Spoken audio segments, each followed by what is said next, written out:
Irish chaplain Robert Newburgh led a secret life that could be extremely dangerous if anyone found out. Over in Prussia, Baron Friedrich von Steuben did much the same. Today, they might describe themselves as gay, or, since we don't know every single detail of their identities, queer. But in their world, they were labeled something else, criminals. Though they would never meet, both men would soon find themselves in America on opposing sides of the Revolutionary War. But whether things could be different for queer people in the newly established America, well, that hadn't been fully decided yet. I'm Joel Cook, and this is Rogue History.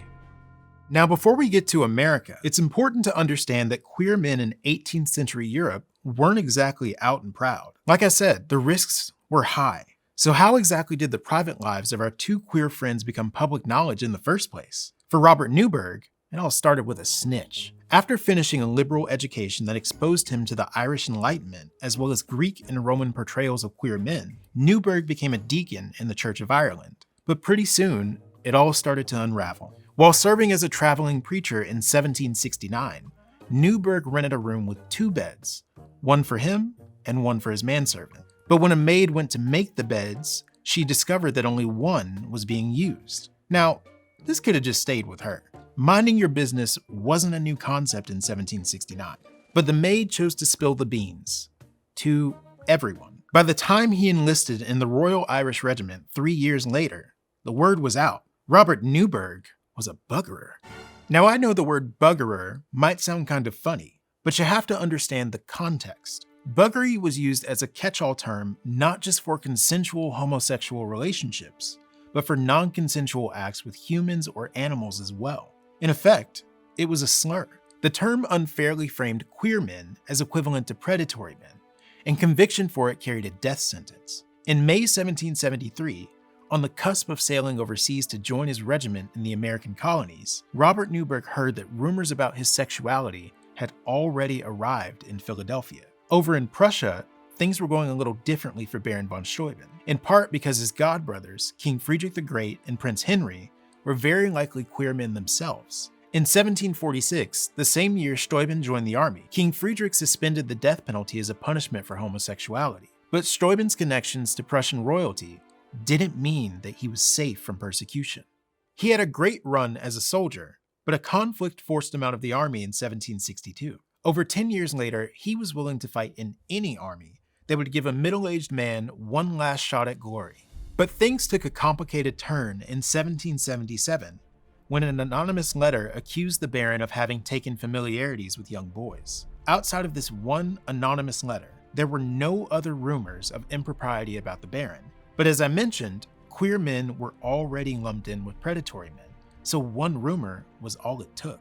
Baron von Steuben understood that his honor and possibly his life were now in jeopardy. Desperate to escape, he offered his military skills to the American rebels for the absolutely incredible price of free 99. No pay, no rank, not even the cost of travel to cross the pond.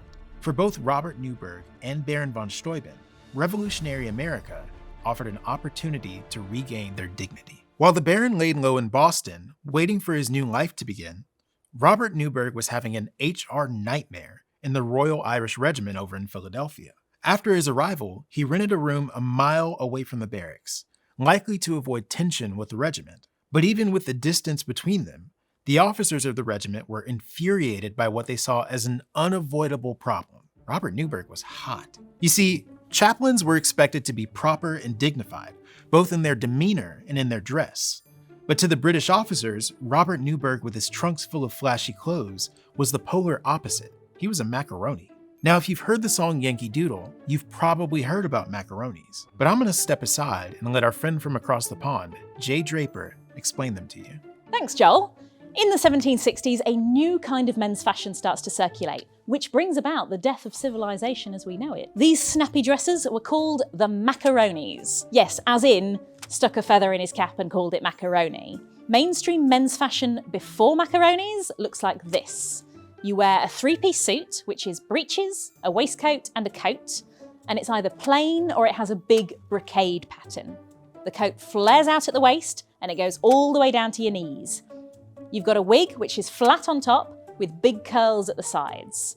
So how would a macaroni be different? The macaroni wig is kind of high and pointy, There are a lot of satirical cartoons about macaronis where the hair is really silly, but you can also find normal portraits of them where it's a little bit more realistic looking. Their sleeves and their breeches are cut tight, and their coats are shorter than normal. You can see they stop just above the knees. But the real distinguishing feature of the macaroni is his accessories. Again, no one macaroni is going to have all this stuff at once, but you want to look out for big, ostentatious square buckles on shoes, spyglasses, bouquets of flowers in their lapels, swords that are almost like jewellery, shoes with red heels, tiny tricorns, and jewelled snuff boxes.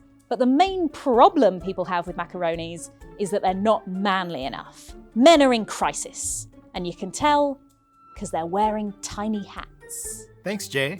It was fine if some Yankee Doodle wanted to dress like that, but this was the British Army. Newberg's fellow officers felt that his identity threatened not just the tough guy image of the Royal Irish Regiment, but the masculinity of the army overall. In early 1774, Newberg moved into a small single room in the Philadelphia barracks, despite his expectation that he would have 2 rooms. Many ignored him completely, while others made homophobic jokes at his expense. When he tried to have the officers prosecuted for slandering him, the trial just turned into a gossip session about his personal life. Newberg's commander offered him an out, leave the regiment, and return to Ireland. The deflated chaplain considered it. He was isolated by the officers, and even children mocked him openly. But in the end, his few friends convinced him to stay and fight for his honor. Over in Valley Forge, things were going very differently for Baron von Steuben. Because he left Europe so quickly, he arrived in America ahead of the accusations against him. It also may have helped that, thanks to a little fudging from Benjamin Franklin, the Americans thought he was a big-time general. Instead of having to defend himself, he arrived in Valley Forge as a legend. One soldier described first meeting him as seeing the ancient fabled god of war. General George Washington trusted him immediately and appointed the Baron Inspector General of the Army. This meant that the Baron was now responsible for organizing and training the entire American army. If he failed, the Americans would lose the war and the revolution. The survival of the first modern democracy in the world was now dependent on the leadership of a queer Prussian officer, and lead he did. Baron von Steuben treated his soldiers as equals, and also had a great sense of humor. Because he had a poor grasp of the English language,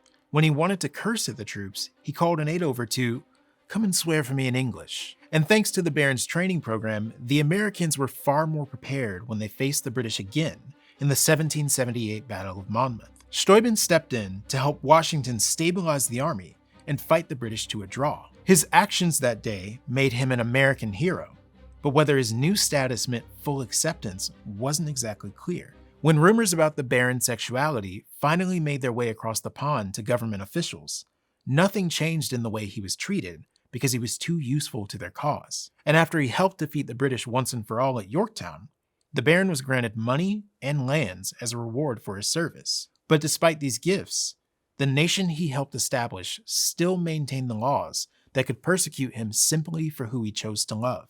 And over in the British Army, Robert Newburgh had already learned what that kind of persecution felt like. By the time the Baron became a war hero, the British Army had already found Robert Newburgh guilty of multiple charges. Officers in the Royal Irish Regiment continued to use other accusations, like disobedience or insubordination, to litigate Newburgh's sexual orientation indirectly.